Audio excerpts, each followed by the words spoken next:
बिजली सब बड़े बड़े खरबपतियों को दे दिया है। 16 लाख करोड़ रुपए देश का पैसा उनको माफ। और आपको कौन पूछ रहा है? इस देश के किसान को कौन पूछ रहा है? इस देश के मिडिल क्लास को कौन पूछ रहा है? छोटे कारोबारों से रोजगार मिलता था, बड़े सरकारी कारोबारों से तो मिलता ही था जिनको ये ठप कर रहे हैं, लेकिन छोटे कारोबारों से भी मिलता था। यही जो मैन्युफैक्चरिंग के यूनिट, यहाँ पानीपत का जो हैंडलूम है, जो यहाँ से भी एक्सपोर्ट होता था, यहाँ का छोटा छोटा कारीगर जो अपना मैन्युफैक्चरिंग यूनिट बनाता है, जो यहाँ से कालीन तौलियों का काम करता है, इनका क्या हुआ? आप नोटबंदी लाए, आपने देश को कह दिया कतार में खड़े हो जाओ, देशभक्त हो तुम, ठीक है, सब खड़े हो गए। जिन्होंने बचाया था थोड़ा बहुत, और सबसे ज्यादा नुकसान किसका हुआ? छोटे कारोबारों का हुआ। नुकसान हुआ, आपने झेल लिया कि चलो देशभक्ति है, मोदी जी कह रहे हैं काला धन वापस आ जाएगा। कोई काला धन वापस नहीं आया, कोई पैसे आपके खातों में नहीं गए, लेकिन आपके बिजनेसों का नुकसान हुआ। उसके बाद क्या लाते हैं? एक नया तोहफा आपके लिए, जैसे नौजवानों के लिए अग्निवीर का तोहफा, आपके लिए जीएसटी का तोहफा। आपको जीएसटी के कैलकुलेशन के लिए ही अकाउंटेंट रखना पड़ता है, चाहे आप रख सकते हैं या नहीं, मतलब आपकी काबिलियत है कि नहीं है, फिर भी रखना पड़ता है। चाहे छोटा बिजनेस है, अकाउंटेंट रखना पड़ता है कि किसी न किसी तरह समझ जाए कि जीएसटी किसमें कितनी है। और आपकी कमाई कम हो रही है तो हर तरफ से आप पे आक्रमण है, किसानों पे आक्रमण है, मिडिल क्लास पर आक्रमण है, गरीबों पर आक्रमण है, महिलाओं पर आक्रमण है। बड़ी बड़ी बातें फिर से मोदी जी कहते हैं महिलाओं के लिए आरक्षण लाए। कौन सा आरक्षण? जो 10 सालों के लिए लागू नहीं होगा। और ये टीवी वाले, मीडिया वाले हार पहना रहे हैं मोदी जी को। मोदी जी बड़े बड़े मंचों पर महिलाओं के साथ कि भैया हम आरक्षण लाए, और जब हमारी पहलवान बहनों के साथ दुष्कर्म होता है, गलत काम होते हैं, तो मोदी जी कहां छुप जाते हैं? ओलंपिक की मेडल लाई तो मोदी जी ने चाय पे बुलाया, अपने घर बुलाया, फोटो खिंचवा दी, सारे टीवी ने दिखाया कि मोदी जी है तो मुमकिन है, मोदी जी नहीं होते तो हमें मेडल ही नहीं मिलता। और जब उसी महिला ने रो कर कहा कि मुझ पे अत्याचार हुआ है, मोदी जी मेरी बात सुन लीजिए, मुझे सबसे ज्यादा दुख पता है किस बात का हुआ? जब मैं उससे मिलने गई, जब वो धरना लगा रही थी, मैं उन लड़कियों से मिलने गई, उसने मुझे कहा कि दीदी मैंने सोचा था, मैंने देश को गर्वित किया है, देश के लिए इतना बड़ा मेडल लाई हूं, मैंने सोचा था कि अगर मैं सड़क पे बैठ जाऊंगी, मैं आंदोलन करूंगी, तो मेरी तो सुनवाई होगी। मुझे दुख इस बात का हुआ कि ये लड़की, इसने इतनी मेहनत की होगी। मैं जानती हूं, मेरी बेटी ने हरियाणा के लिए बास्केटबॉल खेला था, तो मैंने अपनी बेटी को एक गांव में, सोनीपत में किसी गांव में एक स्कूल था, उसमें कैंप में भेजा था। सर्दी का समय था। मेरी बेटी रोज शाम को मुझे फोन करती थी, रोती थी कि बहुत मुश्किल है मम्मी, बहुत मुश्किल है। और मैं उसको बताती थी बेटा देखो गांव की लड़कियां कैसे मेहनत कर रही हैं। और उसने भी मेहनत की, प्रेरणा ली गांव की बच्चियों से, क्योंकि गांव की बच्चियों को हम देख देख के हमारी आंखों में आंसू आते थे। जब ये लोग नेशनल्स खेलने के लिए गए, जब ये नेशनल्स खेलने के लिए गए, तो सारी बच्चियां इकट्ठी गईं। मेरी बेटी भी थी उसमें शामिल, मैं भी गई थी, और साथ में जो जितनी भी गांव की बच्चियां थी, जो सुबह 3-3, 4-4 बजे उठ के मेहनत करती थी, पसीना बहाती थी। मुझे आज तक याद है उस टीम की जो कैप्टन थी, एक छोटी सी लड़की थी, इतनी सी 15 साल की लड़की, शायद राधिका नाम था उसका। उसको 103 बुखार था, उसको 103 बुखार था, लेकिन वो खेलती रही, खेलती रही, खेलती रही। मैं मां हूं, मैंने कहा कि उसको रुकवा लो, आराम करा लो, कोई बात नहीं। वो बच्ची रुकी नहीं। इतनी मेहनत करती हैं आपकी बेटियां, और ओलंपिक में जाने के लिए कितनी मेहनत की होगी इस लड़की ने। नौजवान, इसकी उम्मीदें, इसकी आशाएं क्या होंगी, महत्वाकांक्षाएं क्या होंगी। और आज सड़क पे बैठी है, आप उनको घसीटवा रहे हो, अपने पुलिस वालों से लाते खिलवा रहे हो, और आपके पास 2 मिनट का समय नहीं है कि घर अब बुला लीजिए ना, अब रो रही है, अब बुला लीजिए, अब सुन लीजिए कि इसका दुख क्या है। ये है आज की राजनीति की परिस्थिति।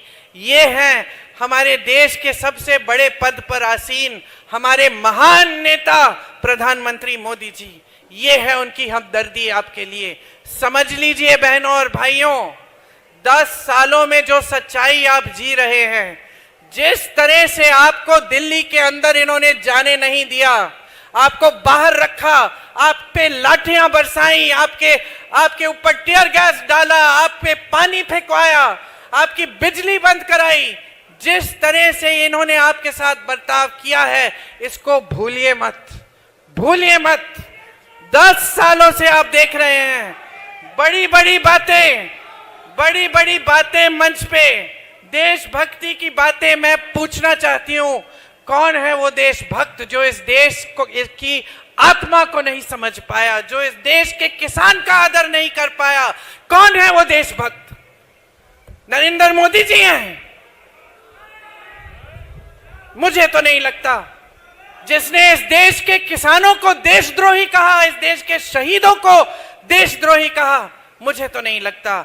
याद करिए वो दिन, याद करिए वो दिन जब आप पर लाठियां बरसाई। अपनी सच्चाई को ठीक तरह से समझिए। आप जो टीवी पे देख रहे हैं कि देश की बड़ी तरक्की हो रही है, ये तरक्की आपके जीवन में नहीं दिख रही है। आज आप इतनी कठिनाइयों का सामना कर रहे हैं क्योंकि इस सरकार ने आपके लिए नीतियां नहीं बनाई। इस सरकार ने सिर्फ अपने बड़े बड़े खरबपतियों के लिए अपनी नीतियां बनाई हैं।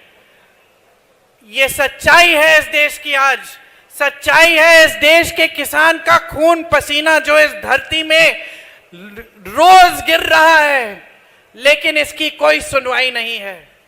सच्चाई मजदूर की है जो भटक रहा है रोज रोज दिहाड़ी ढूंढने के लिए, दिहाड़ी मिलती नहीं है, काम मिलता नहीं है। सच्चाई है इस देश के नौजवान की जिसके लिए अग्निवीर जैसी योजना ले आए, जिसको बेरोजगार रखने की साजिश है। क्योंकि अगर रोजगार मिल जाएगा, अपने पैरों पे खड़ा हो जाएगा, शिक्षित हो जाएगा, तो फिर इनकी राजनीति को नकार देगा, क्योंकि इनकी राजनीति सिर्फ और सिर्फ बहकाने वाली राजनीति है। इनकी राजनीति सिर्फ और सिर्फ सत्ता लेने की, हर कीमत पे सत्ता लेने की राजनीति है। देखिए, आपने इनकी बातें सुन ली हैं। आज ये इतने अहंकारी हो गए हैं कि ये कह रहे हैं अगर हमें 400 सीटें मिलेंगी तो हम संविधान को बदल डालेंगे। ये कौन होते हैं संविधान को बदलने वाले? ये संविधान आपका है, ये संविधान इस देश का है, ये संविधान इस देश के किसानों, गरीबों, इस देश की हर वासी का है। इस संविधान पर आंच नहीं आने देंगे हम। इसीलिए आप समझ लीजिए, इन्होंने सिर्फ और सिर्फ 10 सालों में लोकतंत्र को कमजोर करने का काम किया है। हर स्तर पे, न्यायपालिका को, मीडिया को, जहां जहां से लोकतंत्र मजबूत होता है, संसद को, हर जगह से इन्होंने कोशिश की है कि लोकतंत्र कमजोर हो जाए। अब ये आखिरी बात भी बोल दी इन्होंने कि इनको मौका मिले तो संविधान बदल देंगे। संविधान से आपको इस वोट का अधिकार मिलता है, आपको भोजन का अधिकार मिलता है, शिक्षा का अधिकार मिलता है, आरक्षण का अधिकार मिलता है। संविधान आपका सुरक्षा कवच है। समझ लीजिए गहराई से इस बात को, क्योंकि इनका कोई भरोसा नहीं है। जो किसानों पर इस तरह से वार कर सकता है, जो वार इन्होंने 10 सालों से किया है, वो कुछ भी कर सकता है। इन पे भरोसा नहीं कर सकते। आप इस बात को गहराई से समझ लीजिए। इनकी पूरी राजनीति 36 कौमों की एकता को तोड़ने की राजनीति है, और कांग्रेस की पूरी राजनीति कन्याकुमारी से लेकर कश्मीर तक और मणिपुर से लेकर मुंबई तक जहां जहां मेरे भाई राहुल गांधी पैदल चल के हजारों किलोमीटर चले हैं, कांग्रेस की राजनीति यही है, देश की एकता बनाए रखना, भारत जोड़ो यात्रा की। क्योंकि हमारी ये राजनीति, हमारी ये विचारधारा है कि ये देश एक रहे तभी मजबूत होगा। यही हमारी राजनीति है। हमारे कण कण में ये बात है कि इस देश की आत्मा इस देश का किसान है। इस देश के किसान के बिना ये देश कुछ नहीं है। इस बात को हम गहराई से समझते हैं। आज क्योंकि हम इस बात को समझते हैं, क्योंकि हम इस बात को गहराई से समझते हैं, और भैया ने ये यात्रा की जिसमें उनको समझ में आया कि कितना अन्याय हुआ है देश की जनता के साथ।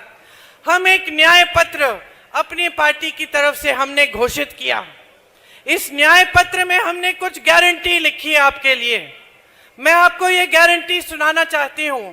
सबसे पहले किसान भाइयों के लिए, किसान भाइयों के लिए हम कानून बनाएंगे। आपका कानूनी अधिकार बन जाएगा कि आपको न्यूनतम समर्थन मूल्य यानी एमएसपी मिलना ही मिलना है। ये आपका कानूनी अधिकार बनेगा। कोई इस अधिकार को आपसे छीन नहीं पाएगा। इसके अलावा खेती के हर सामान पर आज जीएसटी है, हम जीएसटी हटा देंगे, हर सामान को सस्ता कर देंगे। आपके कर्ज माफी के लिए एक स्थायी आयोग बनेगा। कर्ज माफी के लिए एक स्थायी आयोग बनेगा जिससे जब जब आप संकट में हैं आप जाकर सुविधा ले सकेंगे। आज आपको खेती का भुगतान नहीं मिलता, नुकसान होता है, भुगतान नहीं मिलता। हम कह रहे हैं, ये गारंटी करेंगे कि 30 दिनों के अंदर अंदर पूरा भुगतान होगा। मेरी बहनों के लिए, हर गरीब परिवार की जो सबसे बड़ी महिला है उसके खाते में हर महीने 8,500 रुपए हम डलवाएंगे, सरकार डालेगी। ये काम 2,000 रुपए डालने का काम कर्नाटका और तेलंगाना में कांग्रेस की सरकारें आज के दिन कर रही हैं। किसानों के कर्ज माफ हमने करके दिखाए हैं। छत्तीसगढ़ में किया, राजस्थान में किया, मध्य प्रदेश में किया जब हमारी सरकारें थी। तो मैं जो जो कह रही हूं आपसे हमने करके दिखाया है, इसका प्रमाण है।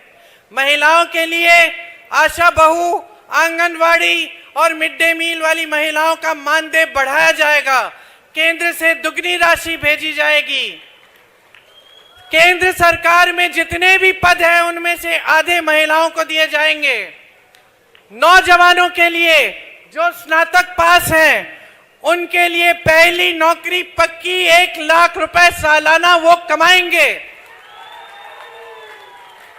पेपर लीक के खिलाफ सख्त से सख्त कानून लाएंगे।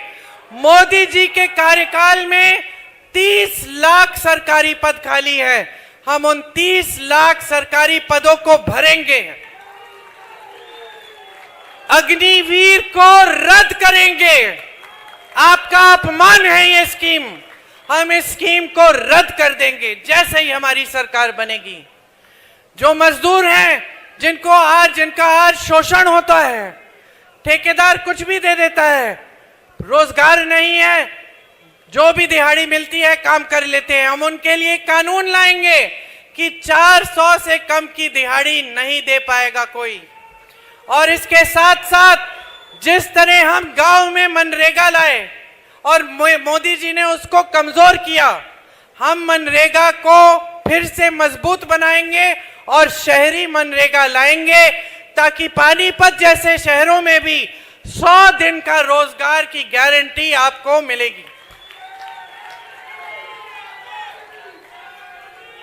अब मैं आखिरी बात आपसे ये कहना चाहती हूं कि यहां से आपको लगता है कि खट्टर जी चुनाव लड़ रहे हैं, नहीं,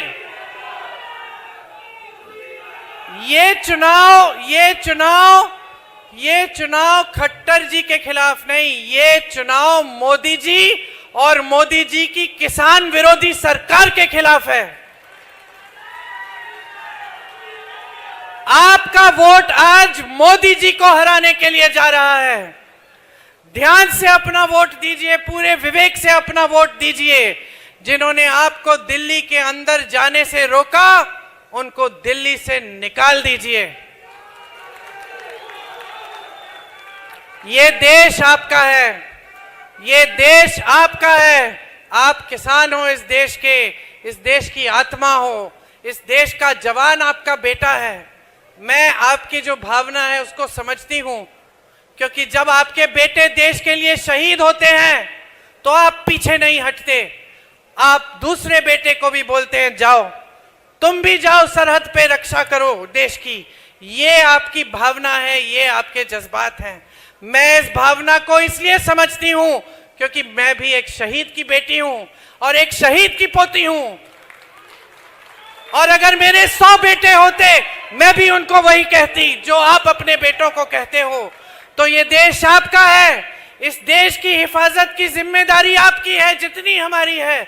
हम लड़ाई लड़ेंगे आपकी, हम आपके खिलाफ जो अन्याय किया गया है उसको दुरुस्त करेंगे। हमेशा आपके साथ कंधे से कंधा लगाकर लड़ेंगे। लेकिन अब आपके जागने का समय आ गया है। आप भी जागिए, आप भी लड़िए इस देश के लोकतंत्र के लिए, इस देश के संविधान के लिए। सीना तानिए और हिम्मत से जाकर अपना वोट डालिए। इस सरकार को आखिरी बार यहां से इस सरकार को आप खदेड़ दीजिए। आपको बहुत बहुत धन्यवाद। आपने मेरी बातें बहुत ध्यान से सुनी। जय हिंद। खास तौर से मेरे पंजाबी भाई बहनों का भी बहुत बहुत स्वागत। मैं तो आधी पंजाबनी हूं, इसीलिए लड़ती हूं। इसीलिए आपने कहा कि ईडी के समय में लड़ी, क्योंकि मुझ में वो पंजाब का भी वो जज्बा है और आप सबका भी जज्बा है। देखिए, ये महाभारत की धरती है। यहां से हमें भगवत गीता की सीख मिली। अन्याय के खिलाफ न्याय के लिए लड़ने की सीख मिली। अधर्म के खिलाफ धर्म की लड़ाई लड़ने की सीख मिली। यहां चाहे खेल का मैदान हो, चाहे जंग का मैदान हो, चाहे खेत खलिहान हो, हर जगह हरियाणा के लोग खून पसीना बहाकर मेहनत करते हैं और न्याय के लिए लड़ते हैं, धर्म के लिए लड़ते हैं, देश के लिए लड़ते हैं। मुझे गर्व है कि मैं आज इस धरती पे खड़ी हूं और मुझे गर्व है कि आप सब आज यहां इतनी बड़ी तादाद में मेरी बातों को सुनने के लिए आए हैं। आपकी मैं बहुत बहुत आभारी हूं।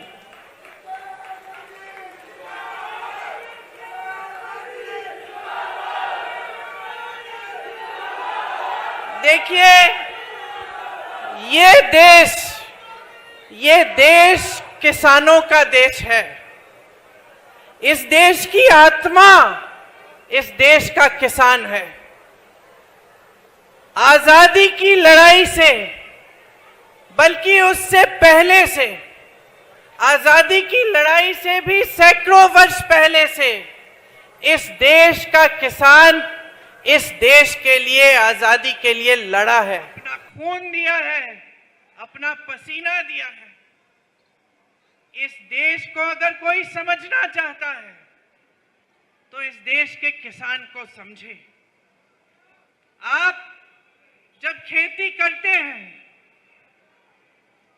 जब अपनी उपज को आप उगाते हैं, जब अपनी खेती को आप खुशहाल बनाते हैं, तो सिर्फ अपने बच्चों के पेट भरने के लिए ये काम नहीं करते। आप इस पूरे देश के अन्नदाता हैं।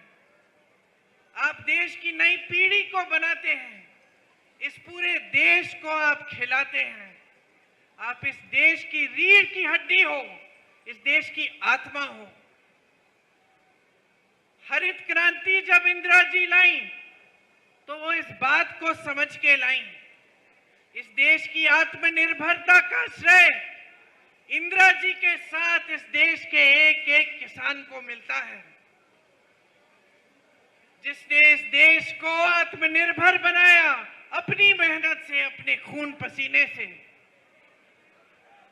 लेकिन अफसोस की बात यह है बहनों और भाइयों कि आज जो हमारे प्रधानमंत्री हैं,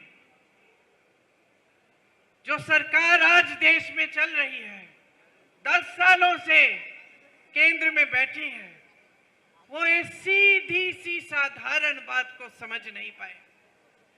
वो इस देश के किसान का महत्व समझ नहीं पाए, इस देश के किसान का आदर कर नहीं पाए, आपके प्रति श्रद्धा से वो देख नहीं पाए। आपने आंदोलन किया, क्यों किया? क्योंकि वो 3 ऐसे कानून लाए थे जिससे आपके की कमर टूट जाती, जिससे आपकी कमाई खत्म हो जाती, इस देश का किसान झुक जाता। इसीलिए आपने आंदोलन किया, लाखों की तादाद में आप दिल्ली तक आए, महीनों के लिए आप दिल्ली के बॉर्डर पे आप बैठे रहे।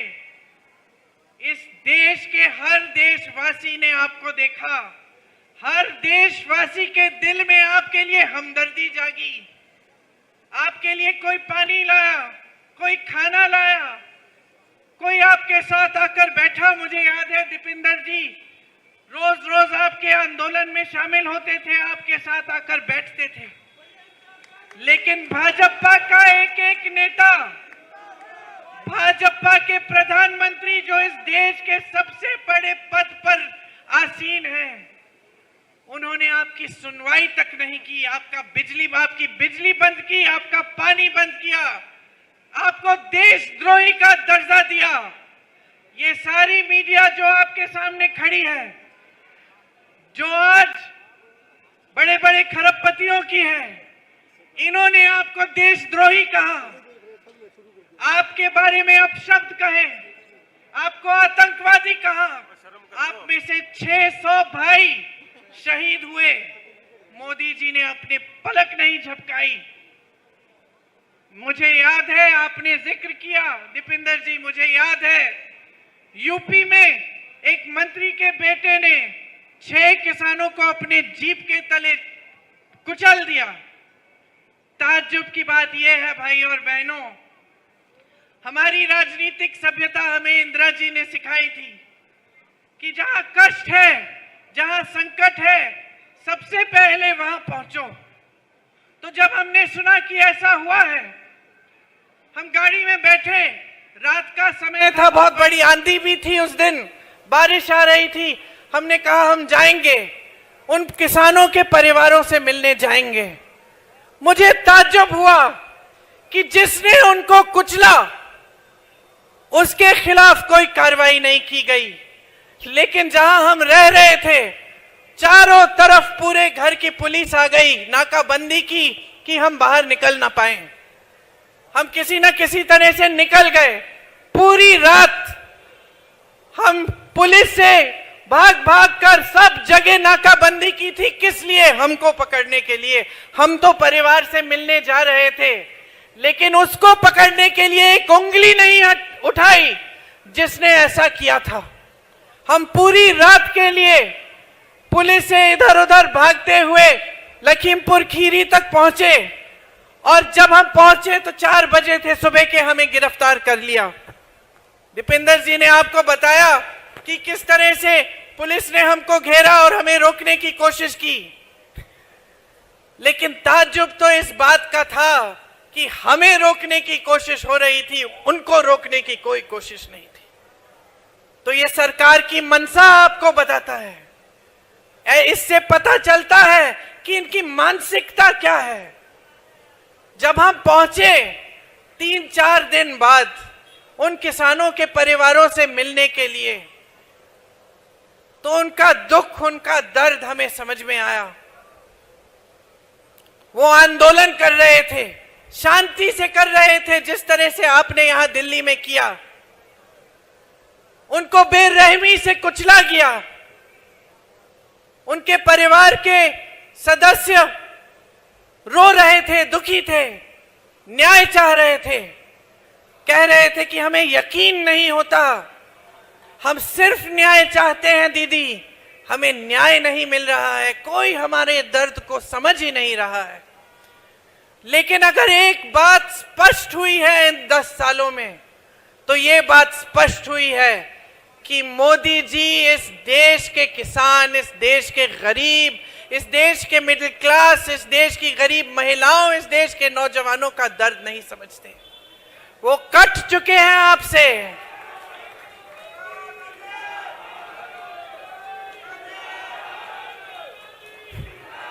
इस चुनाव में उसी मंत्री को टिकट दिया है जिसके बेटे ने उन किसानों को कुचल डाला। वो आज चुनाव लड़ रहा है। ये परिस्थितियां हो गई हैं हमारे देश की। आज परिस्थितियां ये हैं कि जितनी भी इनकी नीतियां बनती हैं, बड़े बड़े खरबपतियों के लिए बनती हैं। अगर दर्द किसी का समझ रहे हैं तो अपने खरबपति दोस्तों का दर्द समझ रहे हैं, जिनके पास पहले से हजारों लाखों करोड़ रुपए हैं। लेकिन मोदी जी हमारे सरकारी बैंकों से उनको 16 लाख करोड़ रुपए कर्ज माफ करते हैं। आज देश का किसान कर्ज क्यों लेता है भाइयों और बहनों? अपने बिजनेस को बढ़ाने के लिए कर्ज नहीं लेता कि उसके पास लाखों हजारों रुपए पहले से हैं, चलो और थोड़े से बना दिए। आज देश का किसान कर्ज लेता है अगर उसकी बेटी की शादी होती है। किसान कर्ज तब लेता है जब खेतों पे नुकसान हो गया, भुगतान नहीं मिल रहा, फिर से उपज उगानी है, अपने बच्चों के पेट में खाना डालना है। किसान तब कर्ज लेता है जब अपने नौजवान बच्चों को शिक्षित करना है, ट्यूशन की फीस भरनी है और पैसे नहीं है क्योंकि कमाई नहीं है। और इन लोगों के पास इस देश के किसान के लिए 1 रुपया नहीं है। जब हम कर्ज माफी की बात करते हैं, कहते हैं अर्थव्यवस्था में पैसे नहीं है, तो ये 16 लाख करोड़ रुपए इन्होंने बड़े खरबपतियों के कैसे माफ किए? अगर आपके लिए 1 रुपया नहीं है। उत्तर प्रदेश में, हरियाणा में जगह जगह ऐसे किसान हैं जिन्होंने 1 लाख रुपए कर्ज लिया, वापस नहीं कर पाए और आत्महत्या कर ली। 50,000 रुपए के लिए आत्महत्या कर रहे हैं देश के किसान। और मोदी जी के पास ना उनके लिए समय है, ना उनके लिए 1 पैसा उनके कर्ज को माफ करने के लिए। ये परिस्थितियां बनी हैं। आज परिस्थितियां इनकी नीतियों द्वारा ऐसी बन गई हैं कि किसान खेती के हर सामान पर जीएसटी डाल रखा है, हर सामान को महंगा कर रखा है। न्यूनतम समर्थन मूल्य, इसकी बात होती है सिर्फ, आपको कभी नहीं मिलती। आपके सामने आते हैं, बड़ी बड़ी चर्चाएं करते हैं, लेकिन आज तक आपको न्यूनतम समर्थन मूल्य नहीं मिलता। आप कर्ज उठाते हैं, कर्ज माफ नहीं होता। आपको खाद नहीं मिलती, सरकारी वितरण केंद्र तमाम बंद पड़े हैं देश भर में। आपको प्राइवेट में लंबी लंबी कतारों में खड़ा होना पड़ता है, फिर भी नहीं मिलता। तो परिस्थितियां क्या हैं? आप खेती से कमा ही नहीं पा रहे हैं। आपको अगले दिन के लिए क्या इंतजाम करना है, कैसे करना है, यही पता नहीं है। किस तरह से आप जी रहे हैं, किस तरह से आप आगे बढ़ रहे हैं, कोई आपको पूछता तक नहीं है। सरकार की सारी नीतियां बड़े बड़े खरबपतियों के लिए बन रही हैं। हिमाचल के किसानों को देखिए, देश का सबसे बढ़िया सेब उगाते थे, सारे कोल्ड स्टोरेज अडानी जी को दे दिए। अडानी जी आज तय कर रहे हैं कि सेब कितने पे बिकेगा, कितने पे खरीदा जाएगा। जो बाहर से सेब आ रहा है उस पे टैक्स कम लग रहा है और आप जीएसटी दे दे के हिमाचल के किसान पिस रहे हैं, उनका सेब महंगा हो गया है। ग्राहक जब जाता है सेब खरीदने के लिए तो अमेरिकन सेब खरीदता है। अडानी जी जब जी चाहे सेब खरीदते हैं, जब जी चाहे सेब का दाम तय कर देते हैं। तो आज हिमाचल के सेब का किसान पिस रहा है। ये एक प्रदेश में नहीं भाइयों और बहनों, सारे प्रदेशों में इनकी यही नीति है। किसानों को पिसने दो, गरीबी के दलदल में रहने दो, बड़े बड़े खरबपतियों को आगे बढ़ना है, बस यही इनकी चिंता रहती है। और ये परिस्थितियां बना दी हैं इन्होंने आज कि आज महंगाई की वजह से सिर्फ किसान नहीं, आम आदमी, मिडिल क्लास का, मेरी बहनें, सब परेशान हैं। आज गैस का सिलेंडर इतना महंगा हो गया है, मेरी बहनें दुकान जाती हैं 5 चीजों को खरीदने के लिए 3 चीज छोड़ आती हैं। बच्चों की फीस भरनी पड़ती है, घर में मरम्मत करनी है, पानी आ रहा है छत से, उसके लिए भी घबराहट होती है। सोचती हैं कि चलिए बाल्टी डाल देते हैं, चला लेंगे, ऐसे ही कोई बात नहीं। इतनी बड़ी बड़ी समस्याएं हैं, रोज रोज आप सामना कर रहे हैं, लेकिन सरकार में आपकी सुनवाई तक नहीं है। आज कुछ भी खरीदने जाएं, मिट्टी का तेल, चीनी, आटा, सब्जी, कुछ भी खरीदने जाएं, पेट्रोल, डीजल, सब महंगा हो गया है। कोई गुजारा ही नहीं कर पा रहा है, कैसे जी रहे हैं समझ में ही नहीं आता। और वहां आप टीवी चलाते हैं, ये मीडिया वाले, माफ करिए, लेकिन ज्यादातर बड़े बड़े खरबपति इन कंपनियों के मालिक हैं। आपको क्या दिखता है टीवी पे? आपको दिखते हैं मोदी जी बड़े बड़े मंचों पर साफ सुथरे कुर्ते में, एक धूल का दाग नहीं है, एक बाल इधर से उधर नहीं हो रहा है, चमक रहे हैं, और आपको बताया जा रहा है कि अर्थव्यवस्था मजबूत हो रही है, अर्थव्यवस्था मजबूत हो रही है।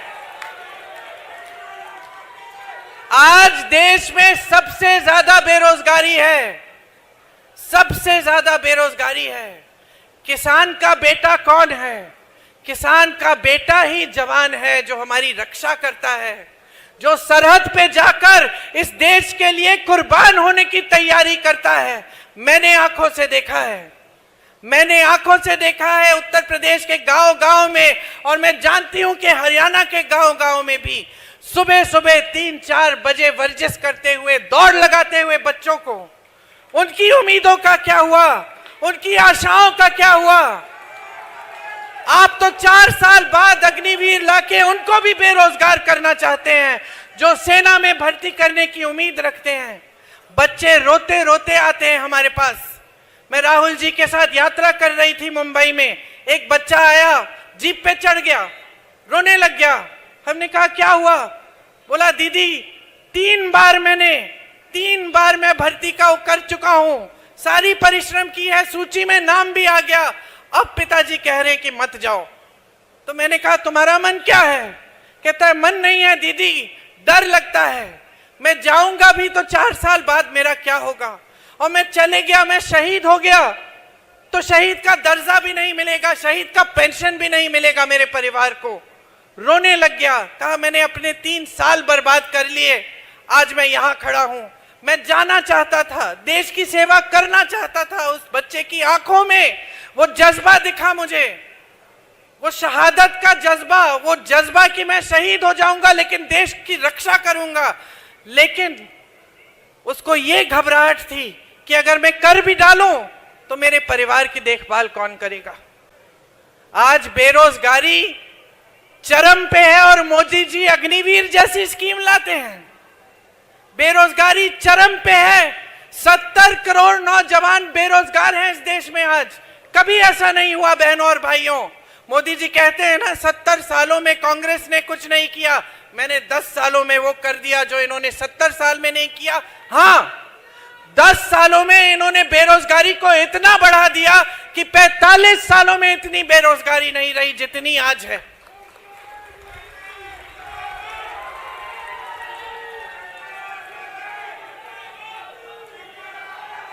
इनकी पूरी, इन्होंने देखिए बेरोजगारी के लिए, बेरोजगारी को खत्म करने के लिए एक स्कीम नहीं दी है आपको। जहां जहां से आपको रोजगार मिलता था वो सारे साधन बंद कर दिए। बड़ी बड़ी सरकारी कंपनियां किसकी हैं आज बताइए? किसको सौंप दी गई हैं? बड़े बड़े खरबपतियों को सौंप दी गई हैं, उनकी सारी सब्सिडी सौंप दी गई हैं। देश का कोयला, देश के हवाई अड्डे, देश के बंदरगाह, देश का पावर, देश की बिजली, सब बड़े बड़े खरबपतियों को दे दिया है। 16 लाख करोड़ रुपए देश का पैसा उनको माफ। और आपको कौन पूछ रहा है? इस देश के किसान को कौन पूछ रहा है? इस देश के मिडिल क्लास को कौन पूछ रहा है? छोटे कारोबारों से रोजगार मिलता था, बड़े सरकारी कारोबारों से तो मिलता ही था जिनको ये ठप कर रहे हैं, लेकिन छोटे कारोबारों से भी मिलता था। यही जो मैन्युफैक्चरिंग के यूनिट, यहाँ पानीपत का जो हैंडलूम है, जो यहाँ से भी एक्सपोर्ट होता था, यहाँ का छोटा छोटा कारीगर जो अपना मैन्युफैक्चरिंग यूनिट बनाता है, जो यहाँ से कालीन तौलियों का काम करता है, इनका क्या हुआ? आप नोटबंदी लाए, आपने देश को कह दिया कतार में खड़े हो जाओ, देशभक्त हो तुम, ठीक है, सब खड़े हो गए। जिन्होंने बचाया था थोड़ा बहुत, और सबसे ज्यादा नुकसान किसका हुआ? छोटे कारोबारों का हुआ। नुकसान हुआ, आपने झेल लिया कि चलो देशभक्ति है, मोदी जी कह रहे हैं काला धन वापस आ जाएगा। कोई काला धन वापस नहीं आया, कोई पैसे आपके खातों में नहीं गए, लेकिन आपके बिजनेसों का नुकसान हुआ। उसके बाद क्या लाते हैं? एक नया तोहफा आपके लिए, जैसे नौजवानों के लिए अग्निवीर का तोहफा, आपके लिए जीएसटी का तोहफा। आपको जीएसटी के कैलकुलेशन के लिए ही अकाउंटेंट रखना पड़ता है, चाहे आप रख सकते हैं या नहीं, मतलब आपकी काबिलियत है कि नहीं है, फिर भी रखना पड़ता है। चाहे छोटा बिजनेस है, अकाउंटेंट रखना पड़ता है कि किसी न किसी तरह समझ जाए कि जीएसटी किसमें कितनी है। और आपकी कमाई कम हो रही है तो हर तरफ से आप पे आक्रमण है, किसानों पे आक्रमण है, मिडिल क्लास पर आक्रमण है, गरीबों पर आक्रमण है, महिलाओं पर आक्रमण है। बड़ी बड़ी बातें फिर से मोदी जी कहते हैं महिलाओं के लिए आरक्षण लाए। कौन सा आरक्षण? जो 10 सालों के लिए लागू नहीं होगा। और ये टीवी वाले, मीडिया वाले हार पहना रहे हैं मोदी जी को। मोदी जी बड़े बड़े मंचों पर महिलाओं के साथ कि भैया हम आरक्षण लाए, और जब हमारी पहलवान बहनों के साथ दुष्कर्म होता है, गलत काम होते हैं, तो मोदी जी कहां छुप जाते हैं। ओलंपिक की मेडल लाई तो मोदी जी ने चाय पे बुलाया, अपने घर बुलाया, फोटो खिंचवा दी, सारे टीवी ने दिखाया कि मोदी जी है तो मुमकिन है, मोदी जी नहीं होते तो हमें मेडल ही नहीं मिलता। और जब उसी महिला ने रो कर कहा कि मुझ पे अत्याचार हुआ है, मोदी जी मेरी बात सुन लीजिए, मुझे सबसे ज्यादा दुख पता है किस बात का हुआ? जब मैं उससे मिलने गई, जब वो धरना लगा रही थी, मैं उन लड़कियों से मिलने गई, उसने मुझे कहा कि दीदी मैंने सोचा था, मैंने देश को गर्वित किया है, देश के लिए इतना बड़ा मेडल लाई हूं, मैंने सोचा था कि अगर मैं सड़क पे बैठ जाऊंगी, मैं आंदोलन करूंगी, तो मेरी तो सुनवाई होगी। मुझे दुख इस बात का हुआ कि ये लड़की, इसने इतनी मेहनत की होगी। मैं जानती हूं, मेरी बेटी ने हरियाणा के लिए बास्केटबॉल खेला था, तो मैंने अपनी बेटी को एक गांव में, सोनीपत में किसी गांव में एक स्कूल था, उसमें कैंप में भेजा था। सर्दी का समय था। मेरी बेटी रोज शाम को मुझे फोन करती थी, रोती थी कि बहुत मुश्किल है मम्मी, बहुत मुश्किल है। और मैं उसको बताती थी बेटा देखो गांव की लड़कियां कैसे मेहनत कर रही हैं। और उसने भी मेहनत की, प्रेरणा ली गांव की बच्चियों से, क्योंकि गांव की बच्चियों को हम देख देख के हमारी आंखों में आंसू आते थे। जब ये लोग नेशनल्स खेलने के लिए गए, जब ये नेशनल्स खेलने के लिए गए, तो सारी बच्चियां इकट्ठी गईं। मेरी बेटी भी थी उसमें शामिल, मैं भी गई थी, और साथ में जो जितनी भी गांव की बच्चियां थी, जो सुबह 3-3, 4-4 बजे उठ के मेहनत करती थी, पसीना बहाती थी। मुझे आज तक याद है उस टीम की जो कैप्टन थी, एक छोटी सी लड़की थी, इतनी सी 15 साल की लड़की, शायद राधिका नाम था उसका। उसको 103 बुखार था, उसको 103 बुखार था, लेकिन वो खेलती रही, खेलती रही, खेलती रही। मैं मां हूं। मैंने कहा कि उसको रुकवा लो, आराम करा लो, कोई बात नहीं। वो बच्ची रुकी नहीं, इतनी मेहनत करती हैं आपकी बेटियां, और ओलंपिक में जाने के लिए कितनी मेहनत की होगी इस लड़की ने। नौजवान, इसकी उम्मीदें, इसकी आशाएं क्या होंगी, महत्वाकांक्षाएं क्या होंगी, और आज सड़क पे बैठी है आप उनको घसीटवा रहे हो, अपने पुलिस वालों से लाते खिलवा रहे हो, और आपके पास 2 मिनट का समय नहीं है कि घर अब बुला लीजिए ना, अब रो रही है, अब बुला लीजिए, अब सुन लीजिए कि इसका दुख क्या है। ये है आज की राजनीति की परिस्थिति। ये है हमारे देश के सबसे बड़े पद पर आसीन हमारे महान नेता प्रधानमंत्री मोदी जी। ये है उनकी हमदर्दी आपके लिए।